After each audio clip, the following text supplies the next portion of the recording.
The Finance Minister Enoch Godongwana set to present the medium-term budget policy statement for the 2025 financial year at a time of growing uncertainty and skepticism among South Africans. Critics argue that the National Treasury spending plans are failing to stimulate economic growth or even address pressing social challenges. We're now joined by Matshidiso Lencoasa, budget policy analyst and researcher at Section 27, as we build up to Minister of Finance Enoch Godongwana's medium-term budget policy statement expected on the 12th of November. All right, a very good afternoon to you. I know I butchered your surname. I do apologize. How are you? I'm well, thanks. How are you? Thank you so much for coming into the studio for us. All right, so a lot of anticipation, of course, ahead of this medium-term budget. Just speak to us about your expectations, noting, of course, just some of the criticism. Yeah, first of all, thank you very much for the opportunity to speak about it. So our view has definitely been that this year has been one where the budget speech has taken precedent more so than ever before, where it has gone into the mainstream and ordinary discourse around what our fiscal policy, our economic policy in the country is doing to actually address the challenges that are faced by ordinary South Africans. And so we're expecting and hoping that our government has listened and heeded the calls of ordinary South Africans and will be pursuing adjustments or make adjustments or announce decisions that are going to foreground the ordinary South Africans and building a public sector that can deliver quality services for all, tackling poverty, unemployment and inequality. Unfortunately, though, we are seeing some rumors, for example, around inflation targeting at 3%, and that's something that is quite worrying for us. Because, again, what's crucial to us is that, what is the point of all of these taxes, taking on more debt, if it's not to build a public sector that serves all South Africans? What is the point of the economy and economic growth and pursuing a balance sheet that works well? It shouldn't just be about impressing international markets, but it should also be about being accountable to ordinary South Africans, because this is a form of public service. You touched on a number of key things in light then of, these growing uncertainty and, of course, the criticism. Speak to us about the inflation concerns that you're raising. You speak about inflation targeting at 3%.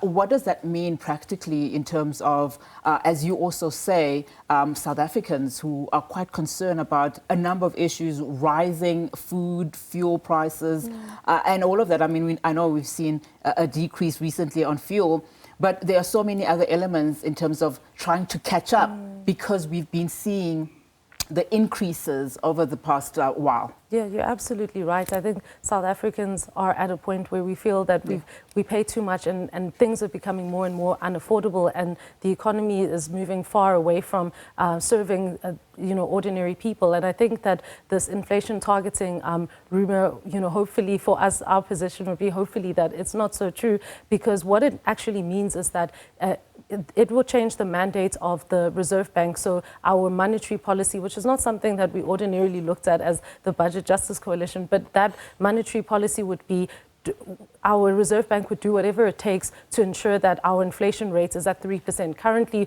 we have a target of between 3 to 6%.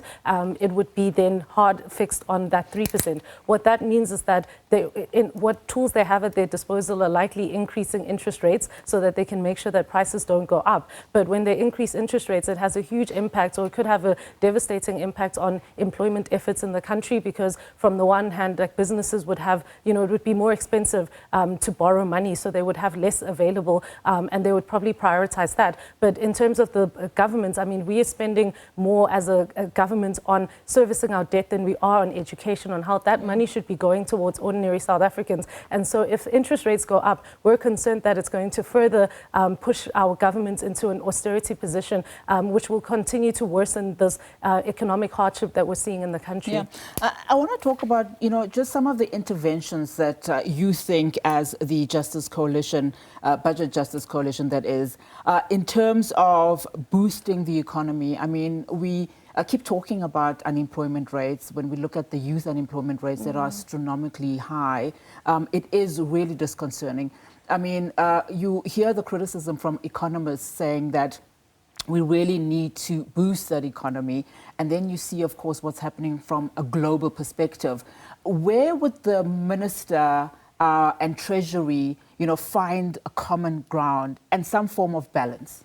So I think when it comes to the balance should be in the interest of ordinary South Africans. And like you're saying, tackling these issues of unemployment, persistent unemployment that is disproportionately impacting young people. Or trying to boost the economy at the same time. Yeah. And I mean, for us, we've long held the view that for the longest time in South African history, the public sector was a place of decent work for a lot of, especially women, young black women who are now considered the face of unemployment. So we had nurses, teachers, doctors, and now we're at a stage where our public sector is shedding those jobs in the pursuit of, a primary budget surplus or impressing international lenders. I mean, already there's an opportunity. There are millions of young people in this country who are willing, ready and able to serve the country and really just want to be given a chance. And our fiscal policy is a powerful intervention in doing that. I mean, I think also looking at employment incentives that are being given to companies that are not actually effective, that